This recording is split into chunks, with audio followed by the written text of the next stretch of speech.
Ako si Alex. Pwede niyo maging kaibigan, pwede niyo maging kahuntahan at kakwentuhan dito sa ating mundong ginagalaw-galawan.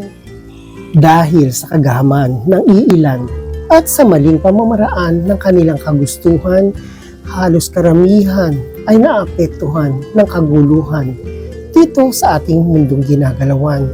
Hindi niyo ba nararamdaman na lahat tayo ay apektado sa gulo ng gawaing masama ng iilan?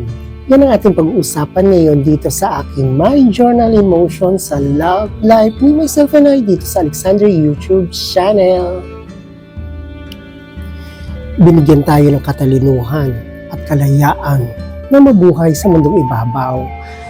Hindi lang talaga ginagamit ng iba sa magandang pamamaraan ng mga ito, kaya lahat tayo ngayon ay epektado sa kaguluhan ng mundong ating ginagalawan.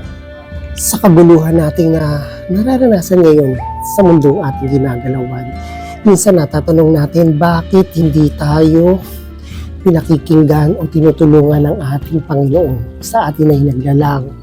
Hindi, kasi binigyan niya tayo ng kalayaan, binigyan niya tayo ng karunungan.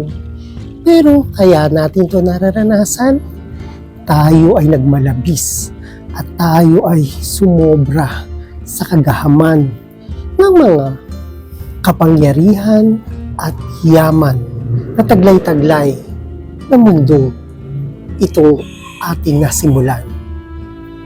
Dahil sa kasakiman ng iilan, ang dami tuloy na dadamay.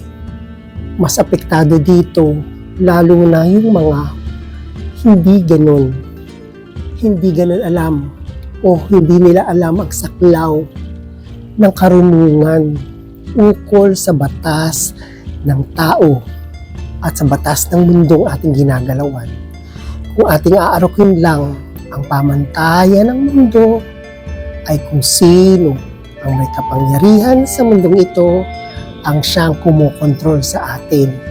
Pero ang nakakaalam ng kabutihan at kalayaan na ating nararamdaman, Diyos lamang ang may kontrol at may kapangyarihan para tayo ay lahat ay mabuhay ng mapayapa at masagana. Yun ang gusto niyang mangyari sa atin.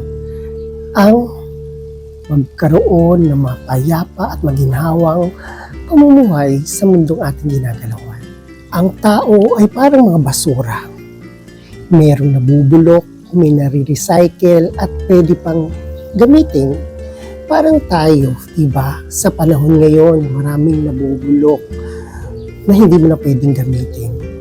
At nadadamay yung mga bagay na pwede pa nating i-recycle.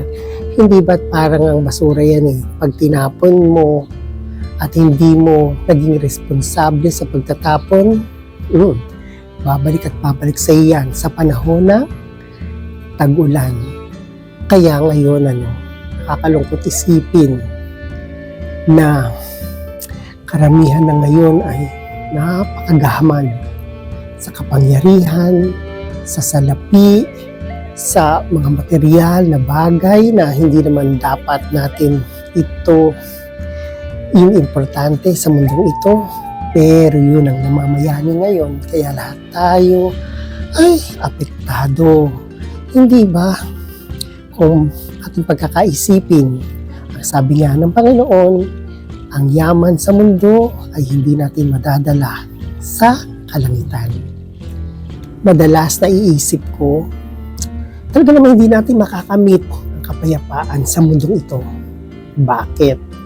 Kasi ang kapayapaan ay matatamo lang natin ito sa kaharian, sa bahay ng ating Panginoon, sa atin ay naglalang.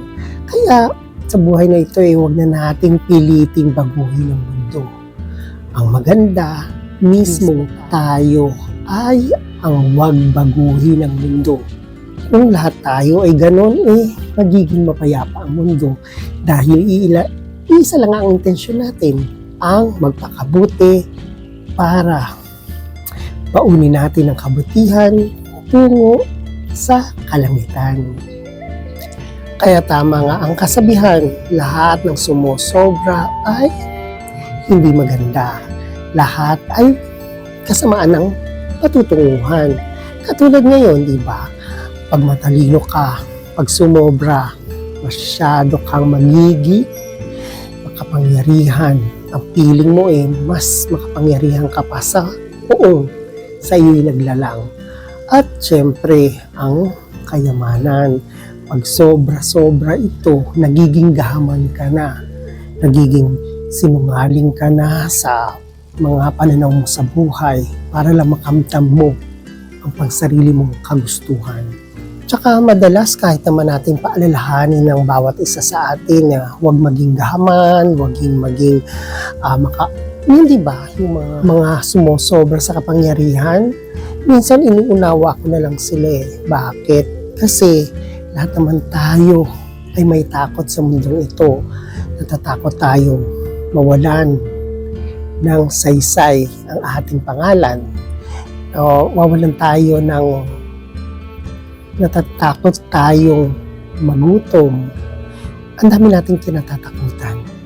Kaya minsan ang pagmamahal natin sa ating pamilya pag sumobra na, nakaka-apekto na to sa ibang tao. Hindi ba't pagkamkam ng kayamanan at salapi na hindi naman sa iyo, ito ay kasalanan. Pero sa mga taong gaman, hindi ito kanilang naalintana kasi nga nabubuhay pa sila sa material nilang kagustuhan. Kaya hindi naman natin sila nakalimutang paalalahanan. Nauna na silang paalalahanan na ating Panginoon. Hindi lang nila ginampanan na maayos ang kanilang katalinuhan, kayamanan, at ang kanilang kabaitan. Lahat naman tayo ay may kabaitang taglay sa ating puso. Pero hindi lang nila ito nailabas. Tatakpan lang ito ng kanilang masidhing kadilimang kagustuhang kumamkam ng mga bagay na hindi naman talaga sa kanila.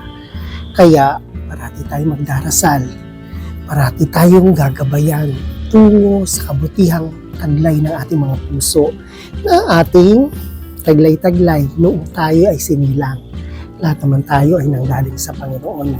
Binigyan niya lang tayo ng kalayaan para hindi man natin sinasabing siya ay nagkokontrol sa atin bilang tao. Kinokontrol niya tayo bilang sa kalayaang ibinigay niya sa atin. Kaya yun ang ating ipagdarasal na huwag ipagkait sa atin ang katalinuhan at kabutihang taglay-taglay na kanyang binigay sa atin nang tayo ay binyagan at isilang sa mundong ibabaw. O ayan, wala na naman akong yaman na sa inyo na ibigay pero meron tayong napagkwentuhan na makabuluhan na very timely ngayon sa panahon nating ginagalawan na kahit papaano may matutunan tayo para naman maibsan natin ang kalungkutan at kaguluhan na ating nararamdaman sa pangkasalukuyang ating mundong ginagalawan. O ayan, thank you for watching and please don't forget to comment, share and like my video and please subscribe on my YouTube channel and thank you for watching and God bless.